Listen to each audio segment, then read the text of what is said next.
is Fielder. He's gone to the dogs. Hello, this is Steve Fielder, your host for the Gone to the Dogs podcast. I'm sitting here today with two newfound friends. Actually, that's a little bit of a fib. I'm not actually physically sitting with these two gentlemen, but due to the miracle of Alexander Bell's telephone and Al Gore's internet, we're coming to you today on this W Supply podcasting platform. I will take just a moment to thank my friends at W Supply for hosting this podcast, providing the means for me to come to you each week. I want to thank Jason Doobie, who works with me very closely on the podcast. I want to thank Shannon, the producer, who gets this all together and makes something out of the mess that I send her every week. And then I also want to thank Mr. DU Supply himself, Buddy Woodbury, for making all this possible. Okay, today I want to get right into the conversation because it's going to be a good one. I know that you're going to enjoy tremendously getting to know a couple of guys from down, I think you guys call this Deep East Texas, down in Cleveland. Is that correct? Yes, sir. Yeah, Cleveland, Texas. Known Cleveland, a lot Texas. of folks from down that area over the years. I'm going to try to drop a few names here before I introduce you guys. Of course, I think you're both friends with Bud Dromgoole, who is a personal friend of mine. I think you probably knew Dallas Sanders. Yes, sir. I think you probably knew Miss Billy Woodward. Yes, sir. Yeah, and there's just so many great folks in the state of Texas that I met over the years that I traveled there. But today I'm particularly excited to introduce, and if it weren't for this guy, the first guy I'm going to introduce here, I probably wouldn't have made this podcast possible, and that's Kenneth Tulles. Ken, it's good to have you on the podcast. How are you today? I'm doing fine, sir. I'm glad you'd be here, and thank you for inviting us. Oh, well, it's my pleasure for sure. And Ken, you were the one that told me about our other guest, and he's kind of our featured guest for today. And that's your good friend there, Mr. Ed Zorn. Mr. Zorn, how are you feeling today? Doing good, sir. And you? I'm doing just great, I'm over in Florida. I was born and raised in West Virginia, as my listeners know, and then I lived for many years in the state of Michigan when I was working for UKC, and then finally I retired in the state of North Carolina. So I've kind of traveled around a little bit, but I'm down here in the swamps of Florida, where the old elephants go to die, they say. Well, fellas, let's get right into this thing now. Mr. Zorn, I want you to kind of tell me just a little bit about yourself. When you were born, where you were born, a little bit about your family, maybe a little about your work that you did. I assume that you're retired now. Is that right? Yes, sir. I see. Well, how old are you now, sir, if you don't mind me 88. asking? 88. That's awesome. That's awesome. That good, strong voice. It's good to hear. My father lived to be 88. My mother just celebrated her 100th birthday. So I'm hoping that I can take more after my mother's side of the family. But God bless you. 88 years old. That's awesome. Where were you born, sir? A little town called Cloverleaf, Texas, right out of Houston, about 20 miles from Houston. I see. Was that out in the country? But 3 people lived there when I was born there. Wow. 3 families. Yeah. That's a small town. Yeah, it was. When I've traveled out in Wyoming, I go from Cody down to Worland, Wyoming, and there's a little town called Emblem, and it says population 10. So, well, that's great. Well, were your family farmers, or what did your? No, Daddy worked. He worked out at a place called Brown Shipyard. I see. in then he Houston. commercial fished for years for himself, and then he went to work over there at Brown Shipyard, and then from there he worked for the government at the Ordnance Depot, I see. and that's where he retired from. I got you. How many brothers or sisters did you have? Well, they would have been 13 if they'd lived, but there was 9 of us left. 9? Well, my mom and But dad. my oldest brother passed away. Oh, well, I'm sorry to hear that. Well, at what age did you start this? Of course, we want to talk about coon hunting. This is a coon hunter's podcast, and I'd like to talk a little bit about that. But before I do, I want to get a little bit of introduction from Kenneth as well. Kenneth, Okay. what can you give me as background for our listeners? Well, I grew up in Humble and kind of moved around a little bit, and chased rodeos for about 27 years. I spent about 8 years in the Army, and and now I work selling roofs. But I moved to Cleveland a few years back and lived there, and that's when I met Ed. And it's been about 15 years ago, and I'd already been hunting dogs. Started a little when I was pretty young, starting them with a fellow by the name of Hoy Biscamp that a lot of people I've might heard know. that name very often. Yeah. Yeah. He's the one that gave me my blue dog addiction, and I've never let it go. I hear Mr. Zorn laughing there, and I'm going to join with him, Mr. Zorn, because Yes. You fellas that like the blue dogs, you really like them. That's one thing I've learned. A Bluetick man is very dedicated to his breed, for sure. Ed's had several breeds, but our last dog that we had together was a big blue dog. I got you. Well, when I went to San Angelo, Texas in the 1969 and 70, I was in the Air Force. I was in San Antonio for basic and went up to San Angelo for my school and got involved with several coon hunters up there. And I met fellows that had blue dogs. And I mentioned, I think, to Kenneth, one of the names that came up pretty often when you mentioned blue dogs back in that day was a guy named Tom Broom. Did you know Tom, Mr. Zorn? No, sir, I don't guess. You hadn't heard of Tom Broom? No, sir. I see. Well, Texas is a big state. Yeah, it is. Yeah, I remember driving across the state of Texas from El Paso to Beaumont, and it was 900 some miles, and I was still in Texas. Yeah. Well, that's great. Well, thank you, Kenneth. And all right, Mr. Zorn, how did you get involved in coon hunting? Did you do it as a kid, or is it something that came on later in life for you? A little later in life. Mm-hmm. When we was younger, of course, we hunted, they called it the island over across the St. Jacinto River. We used to go over a lot hunting, rabbit hunting stuff. But now we did it actually to eat too. I see. So it was a bunch of us. And, but we always hunted out. My daddy's brother, Uncle Earl, he always was a big hunter. He'd come out on the weekend down there at Cloverleaf, but it wasn't up a country then, just all wood, I think it was like maybe 13 families lived in there at the time. I see. Yeah, and I guess that's why I got my hunting gene was from him. Daddy, he was always a big trapper and stuff, muskrats and minks and stuff, yeah.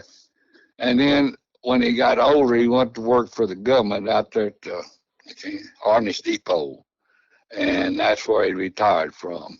But for years, he was a commercial fisherman, and that's how he made a living. I remember he used to bring home them old white buffalo fish in that old Model T Ford truck, and the back of it be loaded with fish. Them old white buffalo fish, yeah. There was a time when, having grown up in West Virginia, I didn't know what a buffalo was. I mean, to me, a buffalo was a big old shaggy animal out there in the West, Yeah. But two things kind of tuned me in on what a buffalo is, and one was listening to Duck Dynasty, Phil Yeah. Robertson talking about fishing and catching buffalo. And then more recently, each year in November and early December, right after Thanksgiving, my friends and I, a couple of guys from Mississippi, one from Alabama, well, actually two from Alabama, and I go out to the White River National Wildlife Refuge in Arkansas. It's right along the Mississippi Delta there. And there's a fella out there named John Storts that coon hunts with us when we go out, and he's a commercial fisherman.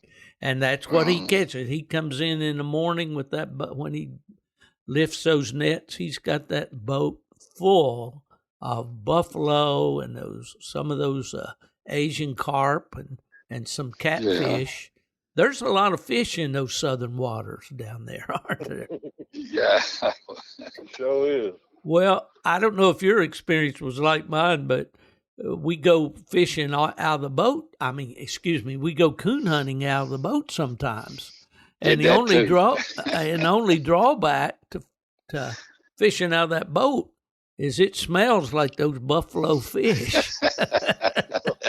Yeah, get a little rank. It can be for sure, but I sure do love fish. Do you ever eat a buffalo rib?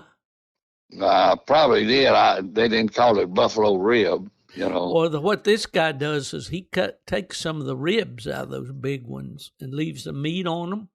And he's got a restaurant there, and he deep fries those things and batters them and fries them just like he would a fillet, you know, and sells them. And apparently they're quite popular. But anyway, we got off on a rabbit path right there for sure. On a coon hunting show, we're talking about fish, but that's pretty okay. So, what was your first experience coon hunting? My first experience? Yes, sir. While I was 16, I went to work out at Todd Shipyard out there for my brother-in-law. He was a foreman out there. And I met a guy out there who was a coon hunter. Now, we coon hunted, you know, was just old mongrels. Yeah. And killed coons and rabbits and squirrels. But to be honest with you, we did a lot of it to eat. Well, my dad grew up during the Depression, and he and his brothers had cur dogs. So I'm familiar with that concept for sure. Yeah, but then I got with that fella out there at Todd Shipyard, and he was coon hunter, and he kept asking me. I was running the girls in, you know, and he kept asking me to go with him one Friday night. So I went with him, and that ranked me right there. There went your love life right down the drain. It worked. Yeah, I bought me a black and tan hound from him. I called him Joe. Give him $25 for him that night, and I've been doing it ever since. I never could get away from it. Yeah. Well, what about him? Was he worth that $25 or not? Every penny of it. Well, most of our listeners, I would think, you know, wouldn't be familiar with the concept of buying a dog for that little money, but $25 was a pretty good price for just back then. Dog, it was. Yeah, sure. Because people just didn't hardly buy them, you know, like you do now. I mean, It's a big deal now, but back then it just mostly pleasure. That's all mine was when I started. Right. But when I got into the coon hunting world, it was with the Rojo dog. First, it was Stagger Lee. That's what I named him, Stagger Lee. And now, was he also a black dog, or what kind of dogs were they? He was a Bluetick. Okay, all right. He was a Bluetick hound, yeah. And I hunted him out, and then I got Rojo and his brother when I sold Stagger Lee to T.D. Barrett. Okay. I mean, head back down, and he kept asking me. He said, "I'll give you $1,000 in these two dogs." I said, "Well, come on, I'm waiting on you." Now, was this a registered dog or not? He was. No, he wasn't registered. Oh, okay. But you know how you did back them days. You just found a set of papers and matched them up, didn't you? Yeah, I matched them up. But he deserved it. You know, I wouldn't have done it if he hadn't been. I mean, because he went right on through the hunt, just boom, boom, boom. You know, he was he was up front quick. Everybody wasn't sitting up taking notice to him, and then calling me, wanting to know if I was going to stud him out and all that, Mm-hmm. Now, And people, ain't that the Bluetick that was down in his back when you hunted him at that Walker hunt? Yeah, sure was. That sure Tell was. Mr. Fielder Well, about that. okay, let's put this in perspective here a little bit. Now, you've started hunting in the night hunts by now, the wild coon hunts. Is that right? Yeah, and that was with him. Okay, and he was a Bluetick, Yeah, he was a and Bluetick. of questionable parentage, but he was registered. Let's just leave it there. Okay. Okay. I've got a little story to tell about that, but I think your stories are going to be better than mine. Okay. So okay, and you called this one what? What was his name? Which, the blue dog? Yes, sir. Stagger Lee. Stagger Lee. Shot Yeah, Billy. that's what I mean. Shot Yeah, that poor boy that's bad. that's why he was bad to the bones. That's why I named him Stagger Lee. I hear you. I hear you. All right. So tell me about Stagger Lee. What kind of dog was he? How did he hunt? How did he tree? Tell me about him.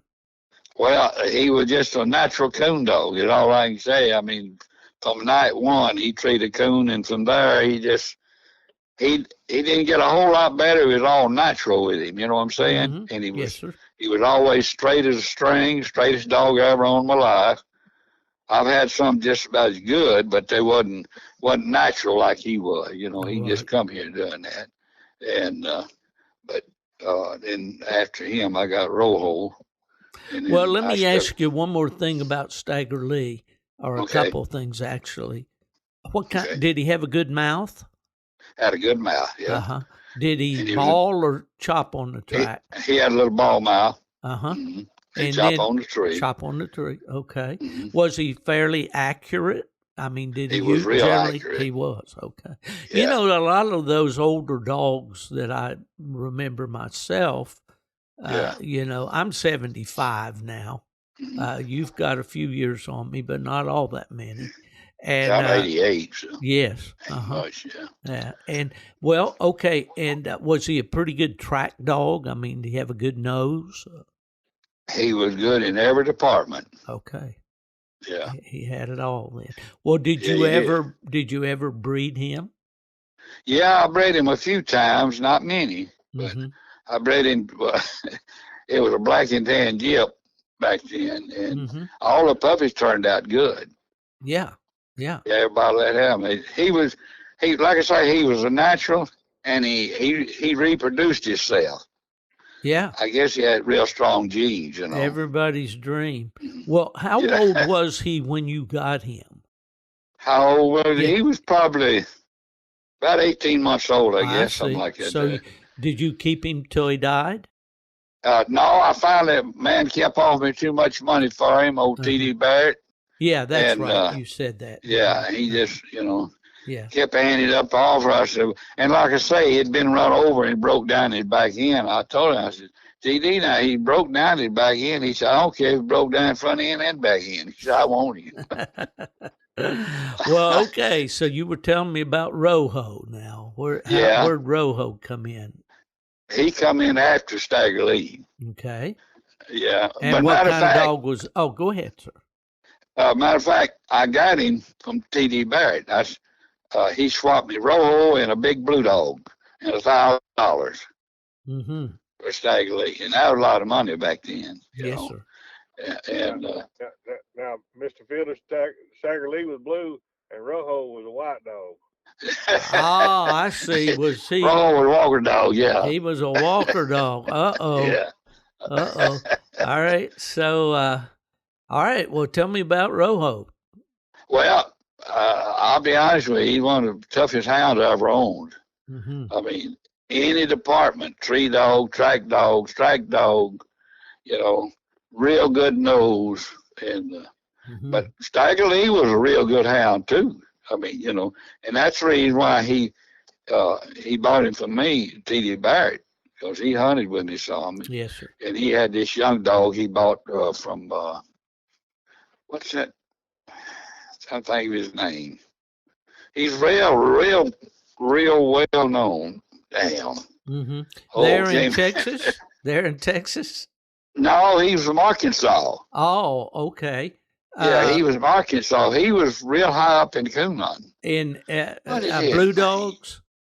In Blueticks? No, he had or Walker dogs. Oh, He had okay. Walker dogs. Timothy, you said Arkansas. Okay. Yeah. Come back to you, people. Yeah. Maybe. Yeah, it'll come back around. I know how that works.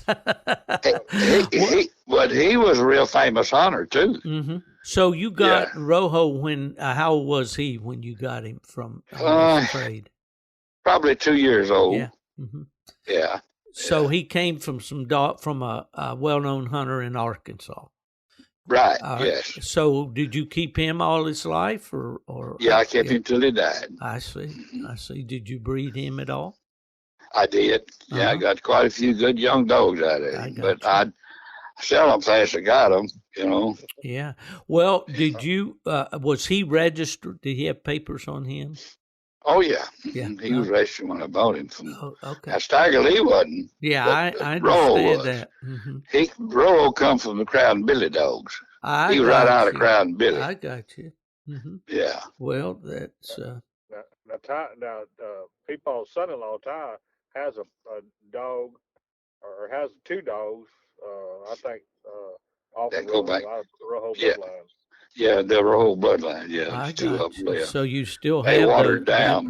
They watered down, but you know, they got some of his traits. Yeah. Well, what about the type of hunting that you have there around Cleveland, Texas? What's the hunting territory like there? Some of it's real rough. Go pond thickets and stuff, you know. Yeah. Yeah, but you got to like it to do it down here. Because most of it, unless you go to river bottom, you know, it's pretty good down till you get in them switch cane thickets. And then them. You said Yopon. Is that what you? Yeah. I've heard that expression, and I think it's probably maybe like these cypress ponds we have down here in Florida. Yeah. Do the cypress trees grow in there? Those ball cypress? That's more over in Louisiana area where we at is like river bottoms and then you get into that national forest, and that's where them Yopon thickets at, and you get in there, it'll make you wish you hadn't been in there. Well, is that the part of Texas that they called the Big Thicket? Yes, sir. Mm-hmm. Okay. Sure is. Well, in other conversations and in books that I've read, especially about the old houndsman Ben Lilly of years ago, he hunted in that Big Thicket country, and way back there were bears there in that part of Texas. There was. Yeah. Mm-hmm. Sure was. Yeah. So then you also talked about, first you said Yopon thickets. Right. And then you mentioned some other kind of territory you had there. River bottom. Trent River bottom. Mm-hmm. Beautiful river bottom. It's like walking in a park. I got you. It used to be. Now, do you call them pecans or pecans down there in your part of the world? Pecan orchards. Yeah. Okay. Pecan orchards. Do you have any of those in those bottoms? No, sir. Down in river bottoms, you'll have a few of them. But but in certain parts, they used to be. Yeah. No, they're not like it used to be. A lot of them, but I got not no more. Well, back there when you started with a good dog, what could a man expect to tree in a night of coon hunting, or say even stretch it out to a week if you want to? Back in those days when you had Stagger Lee and Rojo and those dogs, how many coon could you expect maybe to tree? In one night? Yeah, a night or 2 or 3 nights, whatever. Yeah. It varied. I mean, it was. I mean, I'm not bragging them, but I'm just telling like it is. Right. Well, it ain't bragging if you can do it, you know. Yeah, yeah. I mean, if you had the right kind of dog, you could do it. I mean, like in the river bottom, Yes. You know, it wasn't nothing to treat 10, 12 coons in a little while. Wow. Couple of hours, yeah. Just Oh, yeah. like treeing squirrels. There was so many of them. Hmm. But you had to have a good dog, too, because it rattled his mind because there's so many coons. Oh, yeah. He wouldn't know which way to go, you know. He had to be committed to whatever he was doing completely, and that's tracking and treeing and taking the first coon that goes up. Yes, And sir. some nights it wasn't nothing, tree 12, 15 coons. Wow, that's But amazing. the right kind of dog, yeah. Well, And but then, you know, I lived in Michigan, southern Michigan, for several years, 22, I think, and we had a lot of coon. And I understand what you're saying about when the coon Yeah. population's thick. That dog's Yeah. got to be single-minded. You know, he needs He to stick does. with that That's track that he hits, Mhm. and Yes, go sir. from there for sure. Yep. Well, what's a good story you remember from back in those days? Is there a hunt that you took that you particularly remember, or you know? Well, I don't know. Like I say, back then, if you had a good hound, you could have about a good hunt about every night, you know. Right. And nowadays, a good hunt back then wasn't nothing like it is now, because there ain't that many coons, there ain't that many woods to hunt in, or nothing like it used to be. So you've suffered that same thing that's happening all over the country, I guess, or losing places to hunt. Mm-hmm. Well, if all the timber companies cut all the timber, you know, out of the river bottoms, up on the hillsides, and but back when I started, it wasn't like that, you know. Sure. Hey, people, tell Mr. Fielder about the Walker days with that blue dog. Oh, well, this is going to be a good one because they're already laughing, folks. So just stay tuned. It was a good one. You remember Chick Carlton? He was a big walker man. He started off with running walkers. He bred up his own breed of treeing walkers. Okay. You Yeah. remember him? Yeah, he did some. He was an artist. He was the artist. That's he right. did the artwork in John Wick's book. Yeah. Am I right?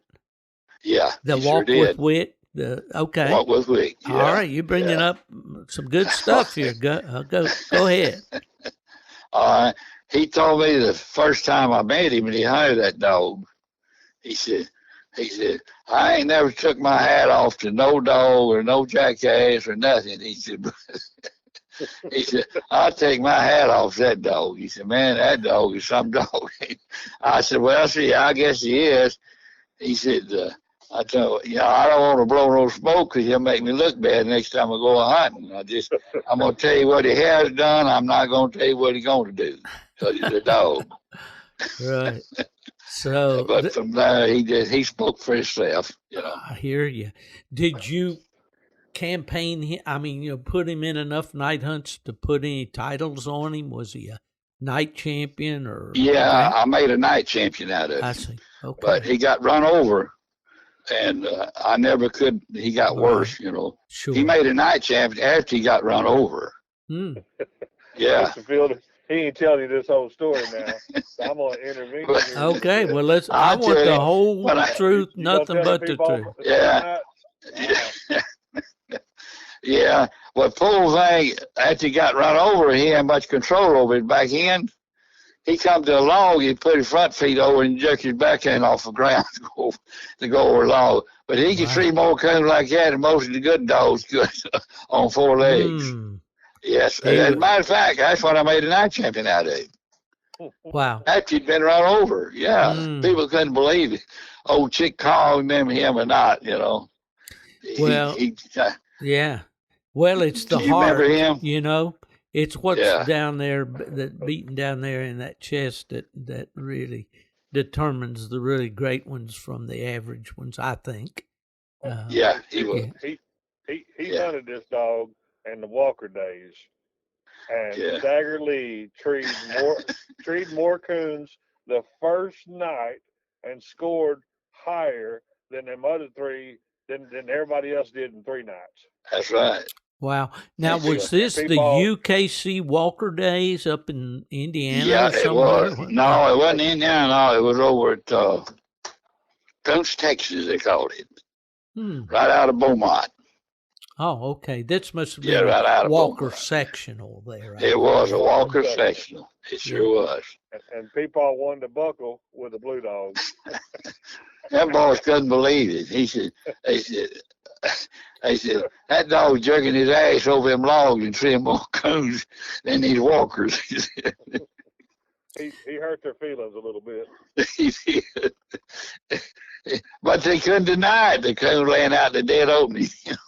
Mr. Zorn, you choked me up on that one. I had to stop there and cough for a minute. Hey, listen, did he look like a Bluetick? I mean, was he a pretty blue he was a good-looking hound. Yes, sir. He was a good-looking dog. He was a real good-looking hound. He got run over. He had real straight back legs, a good hunter, and real tight made. He was a slender type built dog, you know. He had a good head, but it wasn't a big head, just a good square head, you know. Yeah. Had a good ball mouth.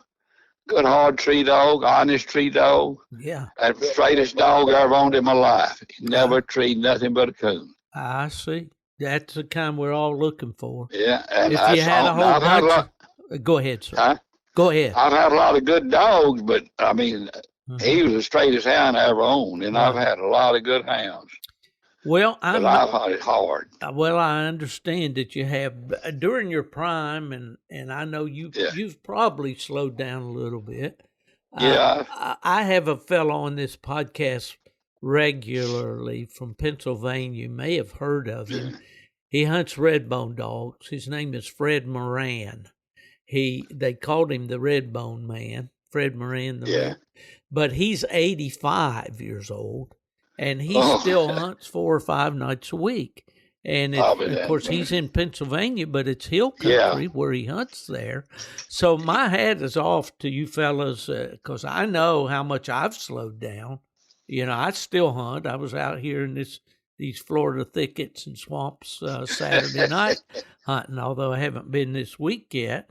But I do. My hat's off to you to be able to still bee hunting. I know there's a gentleman named Winston Aaron over in Mississippi. I don't know if you've met him, but they call him Wimp Aaron, and he hunts walker dogs. He has for years and years, and he's well into his 80s and still hunting.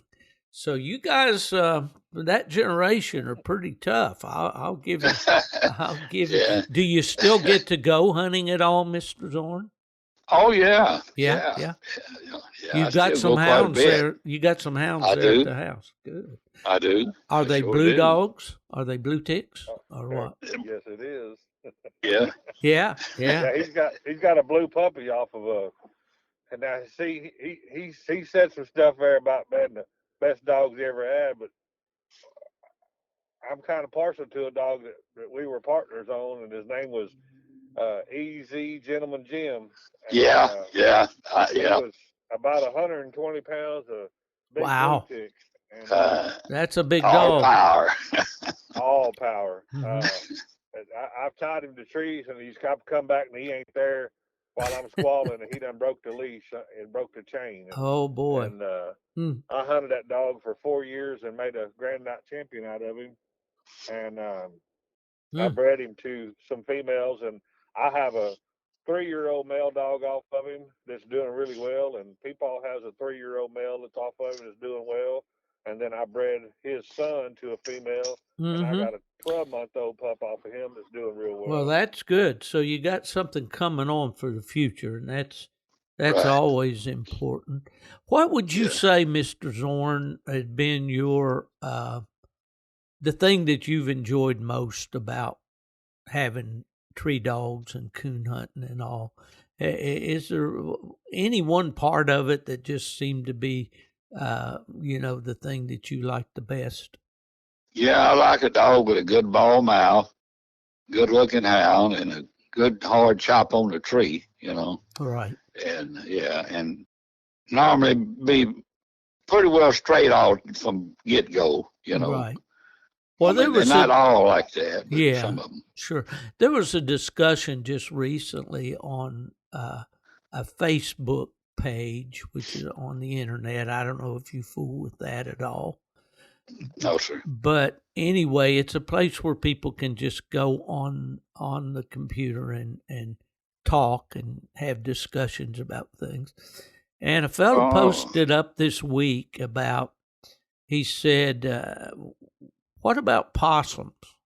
He said, when you tree a possum, do you really discipline your dog for that, or do you mind it? Do you and a whole discussion came out of that question. I imagine. And and one of the things that it kind of came up was that it's not so bad to tree a possum as it is to tree slick and not have anything in the tree. Do would you agree with that? I would, yes. Yeah, I sure would. Yeah. Well, they have something. Yeah. Yeah, it's kind of bad when you look up there and there's nothing there, And I've been experiencing some of that with a young dog that I've been hunting. Yeah. And I kind of thought about that, and I said, well, it's easier to break a dog from treeing possums than it is to break them from slick treeing, I think. Do you think or not? I agree with that. Well, it depends on the dog. Okay. I've had some of it extremely hard to break off a possum. Mm-hmm. Thoreau, but he was such a tree dog. Yeah. Yeah. He was such a hard tree dog. Right. I finally got him broke. I bought that shocking collar, and that's how I broke him. Put with a shocking collar. Yeah. But he was extremely committed to whatever he did, no matter what it was. If he run a deer, he run him to catch. He didn't run him just to be running him. Yeah. Well, and he run deer and stuff when I first got him. Yeah. Well, I think that's what we always wanted. I think the older hunters wanted a dog. If they're going to do something, do it wholeheartedly. Don't that's mess right. around. That's what I feel. That's the way I feel. If you're going to do it good. Don't halfway do it. That's right. I'll take care of the rest of it. Yeah. That's like the old boy said, he's going the wrong way on the highway. And he said, yeah, but we're making good time. So I kind of hold to that too. Did you ever hear of Jerry Clower? Oh yeah. Quite the character. Yeah, and he called those armadillos a possum on a half shell. He said, do you have an armadillo problem with young dogs there in your part of the world? Yeah, if some of them, they're not bad, but some of them will be a little hard-headed about it. It's just, because an armadillo's kicking dirt in his face, and he can bite his tail, try to pull him out, and all that. And it's hard to resist, Yeah. Uh-huh. And they make that popping sound when they run across the round. Yeah. I remember. That's why they call him a Hoover hog. Okay. Well, man, I came to Florida in the mid-'60s to college, and I'd never seen an armadillo except in a picture. And I was out quail hunting in a palmetto thicket. Well, palmettos were up about knee high. And there was a little old cow path coming through there, and I heard something coming down that path, just doing what you're talking about. And I had, shotgun, 12 gauge shotgun with birdshot in it, And as that thing coming in, I saw what it was. I said, well, I'm going to see this thing up close and personal. So I let him have it. Prime, though, wasn't you? I let him have it, and that thing went straight up like a rocket. He must have jumped 10 feet right straight up. They do, and like a bullet. Man, I tell you, I'd never seen anything like that, and I thought, whoa. I think when you shoot one of them, it unloads the springs in their legs. I don't know what it does. Isn't that something, man? Yeah, buddy, you would never think they'd jump like that, but they can jump straight up. That's right. Yeah. Well, this Walker dog that I've got, this young dog, I started him here in Florida, and he's never bothered them for me. I've never pulled that hound out of a hole. Our coon don't generally go in a hole. Over here, if you hold something, it's about going to be a possum or an armadillo, Well, down here in the South where we hunt at a lot, you usually, if a dog runs an armadillo, it's because they like them and they're going to run them and you got to break them. Yeah. Yeah. It's more of them fellas that come from the north that their dogs ain't never seen an armadillo.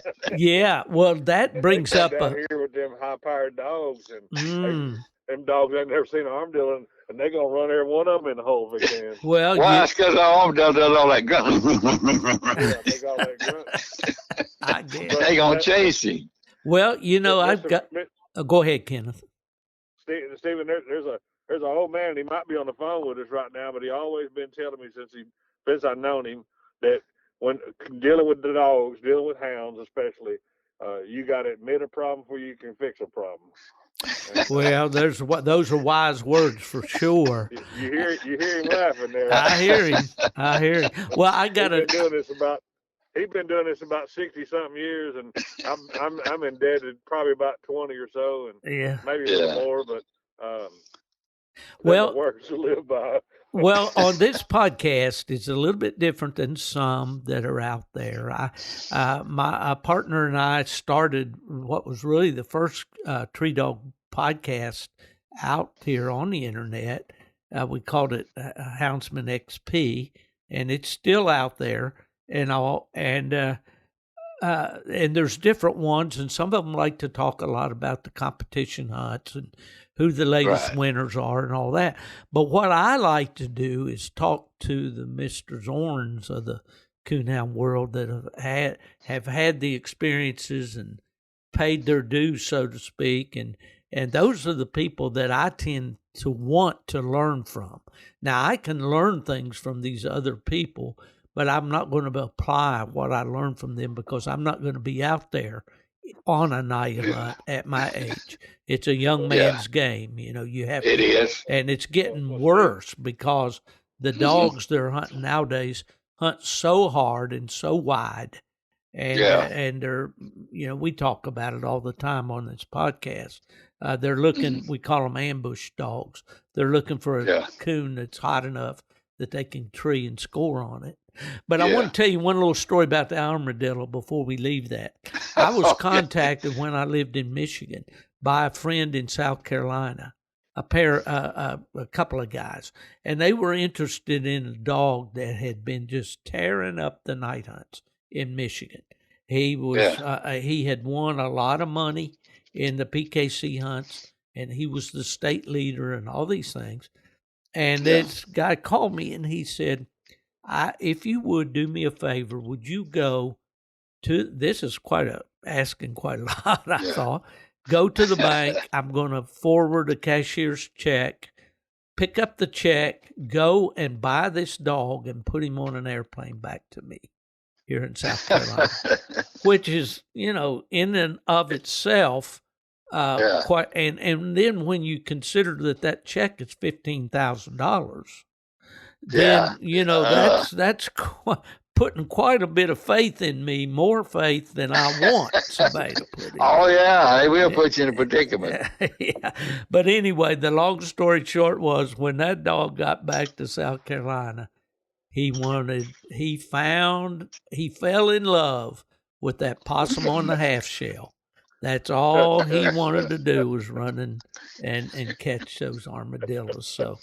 So that regional thing, I guess, and what you said about a dog maybe from up north that hadn't seen them before, that's absolutely true.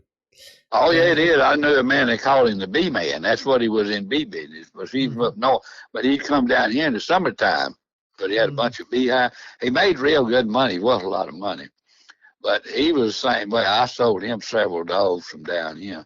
And he carried them up there and hunted them. But, yeah, I forgot where I was going with that story. Well, I can't remember good no more. Get you a drink of water there, people. You might be like me, Mr. Zorn. I tell people I know all kinds of stuff. I just can't remember it. You can start talking about it and then you'll forget. That's right. I know how you feel, brother. You don't. There's no condemnation on this program because I do that kind of thing all the time. I hear you. I hear you. Well, okay. I'll get you a drink right there. Yeah, if you got something to drink there, please be comfortable because we want you to be. I got a feeling there's a few more stories that we might be able to prod out of you here if we keep going. Okay. Hey, Stephen, I'm going to get a little personal and I'll start the story and I'm sure people will take it over. Yeah. And he's telling me, I've hunted with this man, and I met the entire family, and I'm married, and my wife has even went coon hunting with me and Ed, and my 12-year-old daughter has gone coon hunting with us. So he's legendary to us, you know. So Oh, he told me absolutely. a story one time, and I had him repeat that story to my wife. Now, him and his wife had been married, and they were married for a long time. But when they first got married, uh, Okay, now you know this is a family show, right? yeah, Yeah, it's Okay. man, it ain't bad. it's Okay. a family show, and so people came home one day, and Miss Zorn was in the kitchen cooking, and he said, "How long you gonna be cooking on that stove?" Now, you talking about this is their Yeah, new it's a house gospel now. too. It's a new house now, and she got a new stove and refrigerator and whatnot. Now he done traded a dog for that stove. I Oh no. trade the stove for the dog. And the man was standing there. We had to unhook the stove. He loaded back Oh, his truck. Well, you are a brave and she man. died, still married to me. And she's still married to you. Now that's My Yeah, wife said devotion. I'd have put pop knots all over your head. She just stood there dumbfounded, man, toting the stove out. Mr. Zorn, I What's tell you, right? I've heard a lot of coon hunting stories, but I don't believe I can top that one. That's the truth. And then another time, I swapped a brand new refrigerator for one. We just got it, and that's we were living in Greenbow, Texas, renting, you know, and Yeah. there's 3 little houses in a row. I come in one Friday. I said, babe, we're gonna get rid of that stove. The stove, I've done both of them. I came in. Anyway, hey, she was started fixing supper. The man backed up to the porch. We load the stove. That's the gospel too. I ain't joking. I guess a And woman. she stuck with me till the day she died. Well, God bless her. God bless her. Well, I Yeah. tell you what, when a woman marries a coon hunter, she signs up for a whole lot of stuff that she doesn't really have any idea that she's getting involved in, does she? And they got to be a good woman to stay with you too, buddy. Well, I'm sure that's for sure. We don't give them enough credit. Stephen, do y'all got skunks over there in Florida? Oh, yeah. Yeah, we got plenty of skunks. You got a good skunk story? Ask Ed about his skunks. His daughters can tell it probably better, but ask Ed about his skunk story. Well, the first one I had, I was real young when I first married, over in a subdivision. And old dog went in and treed this hole, you know, and I was mad in the dickens. I grabbed that skunk by the tail. I was whipping that dog with that polecat. You were whipping the dog with the polecat. My brother run across that field, the field out in front of it. He run across that field, throw it up. Well, I don't know. I don't think I've read quite a few books on coon dog training. I don't remember reading that chapter. That's the gospel. Home on the stations over in the subdivision. Well, how long was it? How long was it? Were you married at that time, or were you? Yeah, sure was. How long before she let you back in the house? You ain't even heard it yet. Oh, okay. I just went on in there and went to bed, and she just kind of grunted and rolled over. His daughter, he had to walk to his daughter's room to get in there and said, Dad, yeah, them 2 girls. They used to ain't so bad. I went on there and called in bed. Their mama, she ain't said a word. Oh, my. Well, she had a cast iron constitution, as we used to say, I guess. That's the gospel, too, but I ain't just telling you. Oh, my goodness. It's true, yeah. I pulled some hell of a pranks going on. And folks, you listeners out there, for more of these tips, contact Mr. Ed Zorn of Cleveland, Texas. Public service announcement, that's right. Man, that's great. Well, I heard one the other day. I was talking to one of the guys on the podcast. It'll see that same problem I have, Mr. Zorn, but he's talking about this Fred Moran in Pennsylvania, they like to play pranks on each other at the Coon Club. And this one time, somebody put a dead possum on the manifold of his truck. And he's running down the road, and all of a sudden he's getting that smell of that dead possum and that sizzling hair and all that. Well, I tell you what, I've heard several of those kinds of stories. My friend Lee Kearns up in South Carolina told about his boy hide hunting back in the day, and to raise some money, he wanted to buy a truck, and he had all these hides frozen, and they were going to go to the fur dealer the next day. So when he got home from work, this kid had gotten all those frozen hides and put them on the stove and all of that, and that house, they had to raise all the windows in. It was wintertime. Had to raise all the windows in the house and run fans and everything else to try to get that smell out of there. Well, that's a great story. Great story, Ed.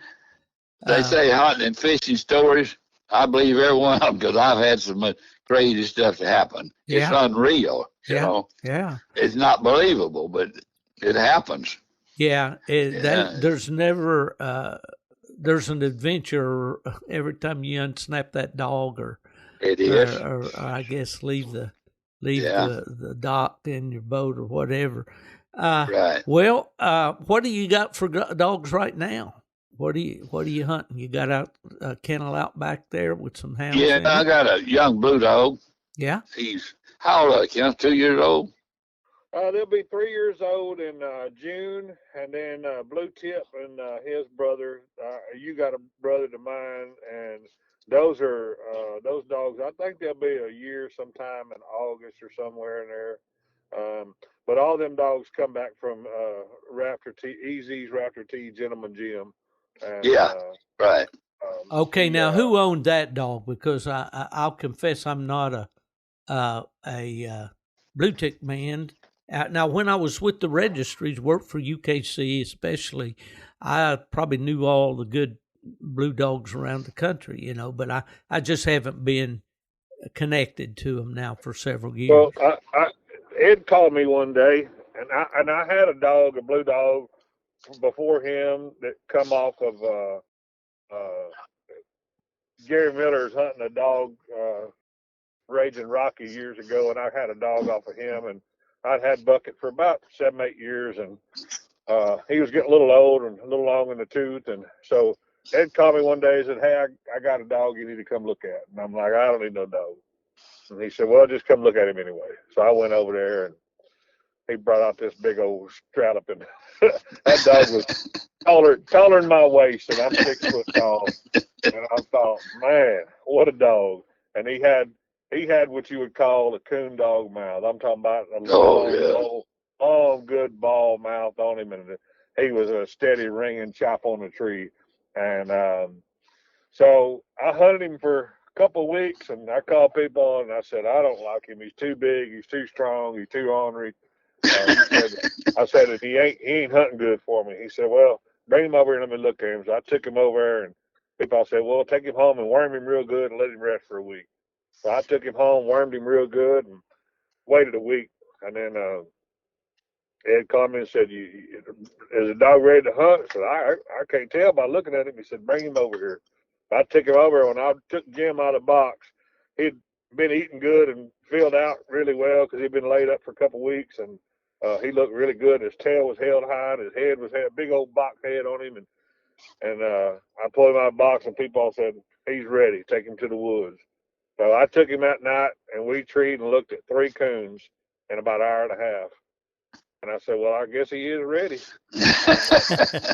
So I started hunting him in the competitions, and I took him to Louisiana, to Tulles, Louisiana, and hunted over there, and we won 2 hunts and 2 different weekends. It was 4 hunts total, but we won them all in 2 weekends, and then I won one more somewhere and made him a night champion.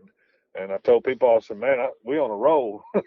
Then we qualified for the world hunt, and I just kept winning hunts with him. And then So I bred him, and then we had that first litter of pups, and I got Cash, and he got Easy out of him. And my stepson has a dog out of him, but he don't coon hunt him. He's just his personal pet. But he's a beautiful dog, got a big old ball mouth on him, and so the rest of them dogs out of that litter, there was 9 pups, and all them dogs are hunting and doing good. And so I took Jim to Kentucky, Indiana, Ohio, Louisiana. I hunted him in Florida, I think. And when we was in Ohio, um, he got down, acted a little funny after he'd won the hunt. There was like 10 minutes left of the hunt, and he come walking along beside of me. And I went to load him in a truck. Well, normally it wasn't nothing for him to jump in the truck. And he jumped and hit the tailgate and fell backwards, and I caught him, and I called people. I said, something's wrong with Jim. So I took him to the vet, and they said he had a heart valve problem. And so after a few days of deliberation, I decided the best thing to not let my best friend suffer was to put him down, and I brought him home. And but we have his sons. Ed has one, I have one, and then we have one of his sons. The male dog I got, has puppies, so we have Jim's grandsons out of them. Yeah. So, yeah, that's great. So you've got something there for the future, and that's always important to have something coming on, for sure. Oh, yeah. Right. Well, Mr. Zorn, we've been at this for almost an hour, if you can believe that. And, is that right? Yeah, and we're going to definitely get back together, I hope, if you consent to doing that. But I think you've got a story somewhere down there that's just burning a hole in the bibs of your overalls there that you could tell me before we go. Tell me a good story for our guests, and we'll finish out the podcast with that story. And I'll tell you right now, it's been a genuine pleasure to have you on the program, and you too as well, Kenneth. And thank you so much for introducing me to Ed. And but anyway, give us a good story, Ed. Okay, well, ain't everybody this privileged is the way I'm gonna put it. I've had 2 good hounds in my life. I mean, extra good dogs. And that just don't hardly happen in life, I had a Walker dog that was an extremely good hound, and I had a Bluetick dog, Stagger Lee, which is extremely good hound. Now, Rojo, he was a little trashy, but he was a real powerful tree dog, strike dog, and everything, But Stagger Lee, he was always, from day one, never treated nothing but a coon. Right. Mm-hmm. Yeah. Honest. Yeah. Honest. Good, honest dog. Strike and tree. Sure. Yeah. Do you remember? That's the only one I ever owned. Him and Rojo were the best 2 dogs. I've had some good ones out of them, Right. Well, but they wasn't as powerful. Yes, sir. Do you remember a particular hunt that you took with either one of those dogs, or something funny that happened on a hunt with one of them, or anything at all like that before we close? Hey, Paul, what about that hunt that Rojo was on, and that guy laid all that money on the hood of the truck after the hunt? Yeah. He asked me about him, I said, well, I don't know. We just see. And it was pouring down rain and everything, boy, and wind blowing. And anyway, we turned loose. And I believe we treed 4 times and looked at 3 coons. And it was raining straight down. I imagine. And we was hunting down a pipeline. It was raining so hard the water was nearly right above your ankle. Then you push your feet out on you. And that sucker, he said, that damn dog three more coons in a storm, and the dog in good weather. In dry weather, huh? and the wind blowing about 80 miles an hour out of the door. Yes, sir. Oh, it was cold and rainy. He said, I sure want to go, but we can't go again. He said, if that dog wasn't so loud, we'd never hear it. Well, when a man has a dog like that, there's just nothing to compare to the feeling that gives you of accomplishment, pride, and so forth. Yeah. But I was fortunate. I had a good blue dog and a good Walker dog. Yeah, And ain't many right. people can say that. That's right. That's right. But now the Rojo dog, he was trashy, but I broke him off on it. But Stagger Lee, he was just straight from the get-go. Well, but Ed, it's been a real pleasure. I've enjoyed this so much, and Kenneth, the same with you, sir. And if we can get together, Kenneth, maybe you can prompt Ed there to get back in that book of memories and bring out some more stories, and we'll get together and do this again. Okay, sir, sounds good to me. All right. And we appreciate you. Well, I appreciate you very much, and I'll be talking to Kenneth there, and you guys will know when this is going to air. Yeah. I believe I can tell you here pretty quick. This program should air on Monday, April 18th. So that's when it'll be on the internet, and you can let your daughter listen to it, Ed, so she won't. She was asking us some questions there before we started. She's looking out for you, and yes, and I appreciate that. That's that baby daughter. She got she look over Daddy good. Oh yeah. I got 3 girls. They're all the same way. What a treasure! They think that one man living. That's me. I don't know why, but they do. What a treasure that is. Well, obviously you're a good father to them. Okay, fellas. Thank you again, and we'll catch you the next time around. Thank you, and I enjoyed every little bit of it. Okay, and as I always say, when I close out these podcasts, if somebody asks you where's Steve Fielder, you just tell them he's gone to the dogs. That's what I've said about me too. Well, it's time for us to check in with our friend Fred Moran over in the hills of Pennsylvania. Fred Moran, the Redbone Man. How are you doing today, Fred? Could be better, Steve, but I'm still plugging away. Well, I tell you what, at our age, we're fortunate to to be able to plug, I guess. What's been going on with you? Well, hunting as usual. I had a little bad luck over recently. I bought a young dog he was a little less than 2 when I got him. And I had him probably about 4 to 5 months already. He fooled me. I didn't expect this kind of dog. I just bought him on what some other guys told me about it and hunted with him. And he had a mouth like I always wanted on a red dog. I had very few red dogs with a terrific mouth, and this was definitely one of them. And he drowned out most of the dogs. He was as good as Hickory on the mouth part. And he did everything pretty much natural. He did a good job when I hunted him by himself. He was, to me, the short period of time I had him, I felt he was as good as most 5-year-olds, and he was just 2. The previous owner didn't teach him nothing about listening, but I got a good bit of that into him, and he was a different dog after I had him about a month. I didn't have to jerk him or him jerk me all over the place. I was pretty well satisfied. He did go wide, but I love that. A lot of people don't figure it's going to be a problem, but I never really had too much problem on dogs that went wide, but I kept hunting them, and we went to one night, Zach Kane went with me and turned him loose on a farm that I hunt quite a bit. It's usually pretty safe. The nearest good sized road is probably a mile through the woods. But generally, you're in there, you tree a coon usually within a quarter mile. You generally strike a tree one pretty quick. The only thing is the wind came up and we couldn't hear a thing. And I said, them dogs should have been struck by now.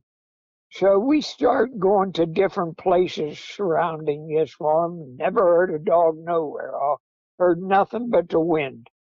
The government were looking at it and it's jumping around and wasn't given a good reading on one dog. It did, but the other two, they were either too far out of the pocket or that wind had something to do. I don't know. I'm no expert on them. Patty's an expert on Garmin. She can figure out better than I bet you the Garmin people. So we drove all around, and we drove actually a little over a mile, come down a paved hard road that's traveled pretty good. I was hoping they wouldn't go that direction, but that's what happened. One boy says Buster's is somewhere near here. He ain't far. He says he's less than 300 yards. So I stopped the truck, and Zach told me, he says, I think he's up this hollow. And just then, the dog, we heard him on the gravel, and he came right down that hollow road there and come right to me. I said, get in the box. He got in the box, and I figured 2 minutes later the other two would show up, but neither one did. We called a little bit, not too loud, because that road's too busy and I don't need him coming out on that road. Couldn't find him. Drove all around, and Zach told me, he says, Ed, your Garmin, it just went dead. He says there's a big question mark here. We stopped, listened, called a little bit. It was only about 100 yards down the road from where we got Buster. I said, they always hunt together. I can't understand that. So we started driving, shining our lights in the fields and woods alongside her. Did that for good 20 minutes. Never found nothing or anything. Went back to where we originally parked. Looked all over for the dogs there. Nothing happening. It's about 1:30 in the morning. I said, I'll tell you what, we're just wasting our time. At least there's less traffic now. We'll go home. I'll be back here as soon as it gets daylight and see what I could find. I called the township building because they come in to start work right by daylight. They all know me. And I happened to get the boss, and I says, hey, Billy. I said, Moran, I lost two dogs last night. My buddy lost one. I said, we got one back, but I'm missing two. You know what I keep? And these are big red dogs and real shiny red. And he said, we tell the drivers if they see anything, one of them will call you. So I'm out there by myself. I go to the house where we started first. I called around, I blew the whistle a little bit, see if any of them come. Now, the female ain't used to a whistle. He just calls his dog. But here she came out from the back of the house, so that was a good surprise. I loaded her up in the truck, and I called a few more times, blowed the whistle, figured the young dog will come in. Well, I did that for a good 20 minutes, got no response whatsoever, so I started driving the roads. I went back over to where I got Buster the night before, like 1 o'clock in the morning. I looked all around there, called around, looked on the people's back porches, see if he'd be laying there or something. Didn't see nothing. So I went down there where the caller went dead the night before, and where Zach says he's somewhere around here. At least he thought he was. Well, I got in the middle of the road, actually closer to the side you're not supposed to drive on. I thought if he got hit, maybe he's laying right over a hill. And I did it. I didn't go more than 50 yards, and I spotted him laying on the side down over the hill.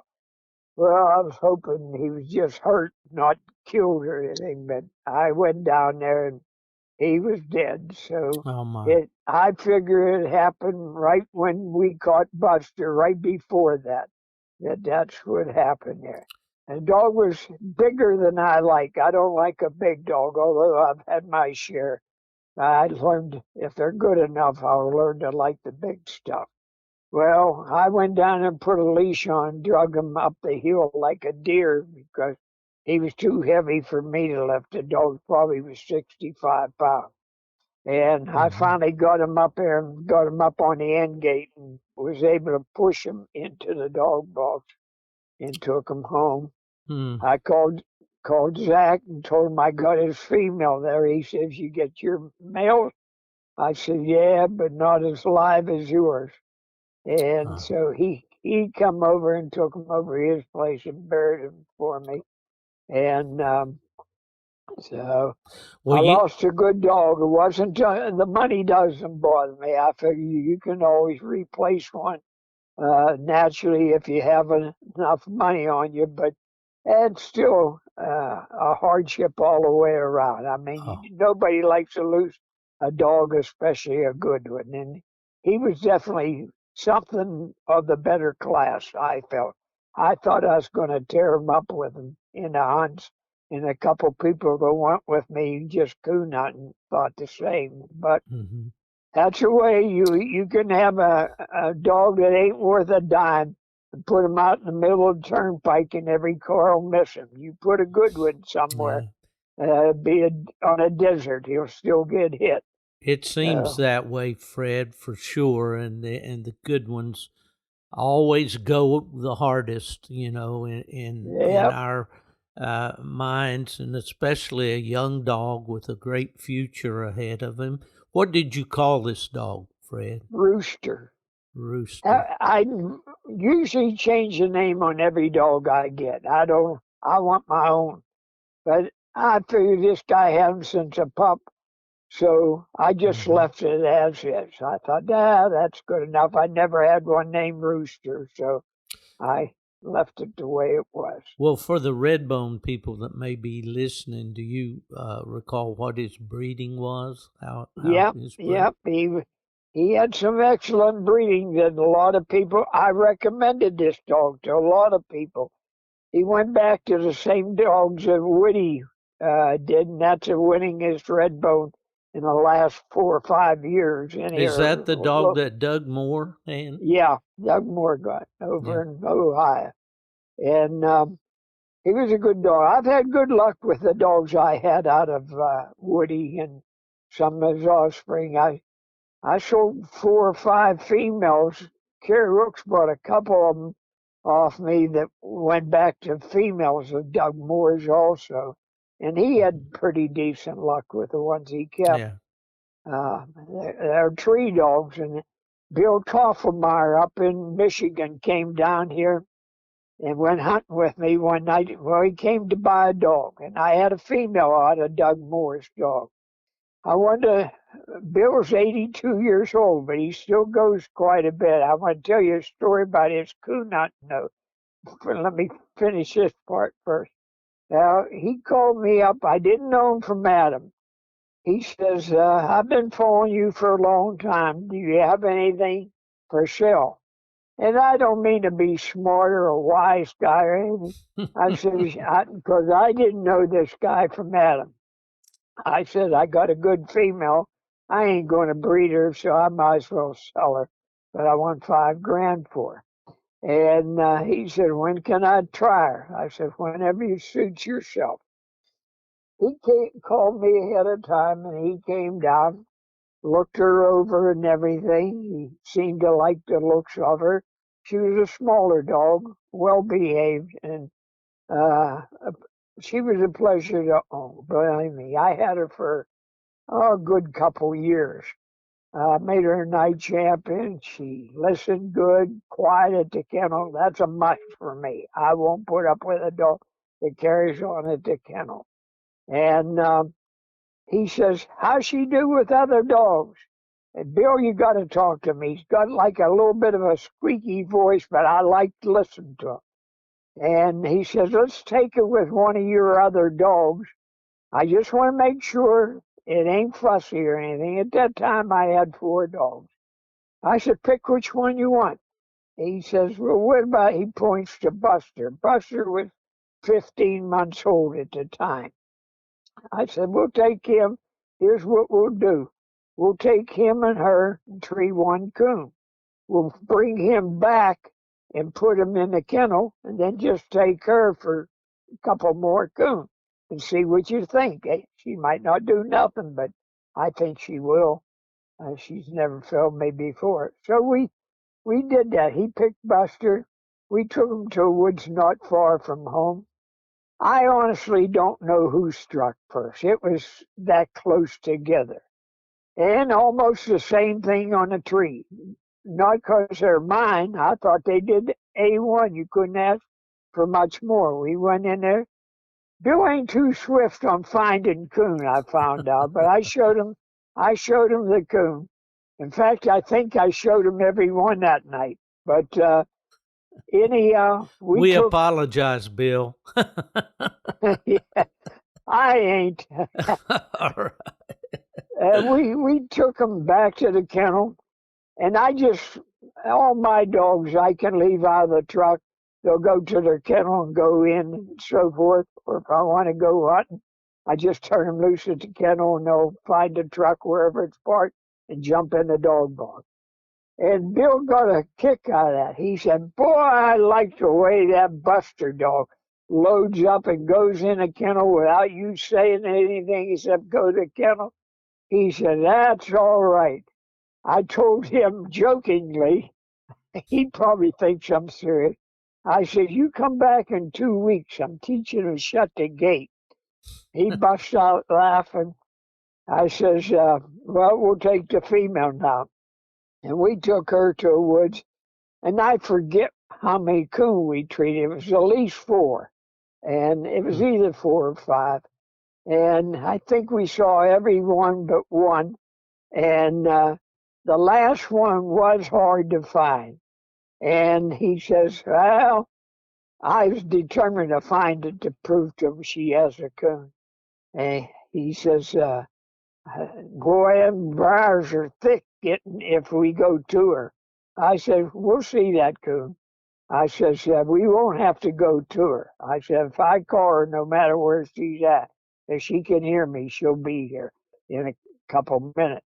Well, I finally did see the coon and showed it to him. I don't know if he's just pacifying me or he's seen it for sure, but he said he saw it. So I called the dog, and the dog was about 70 yards away. She come right to me, loaded up in the truck, and I says, "You want to turn loose again?" He said, "Nope, I've seen enough." He said, "I'm going to take her home." Since that time, he came and bought a male off of me named Ryder. That's a real tree dog. I had Ryder in, I think, 3 hunts. I didn't do no good in a one.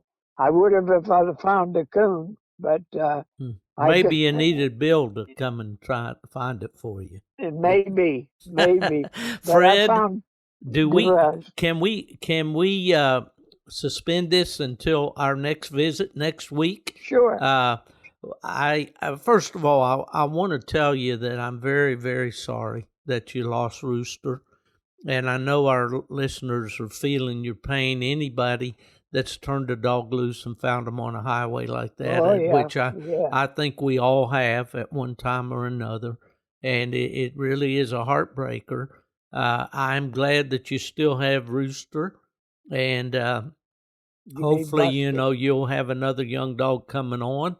And if we can, we're going to wrap this up for today, and we're going to check in with you next week, and you can finish this story, and maybe you'll have another one or two. And in case I forget it, I'm just going to take 1 minute on this. About 2 weeks later, I was hunting, and I took Buster and turned him loose. He went in the pen. By accident, his tail hit the pen gate, and it shut perfect in behind the dog.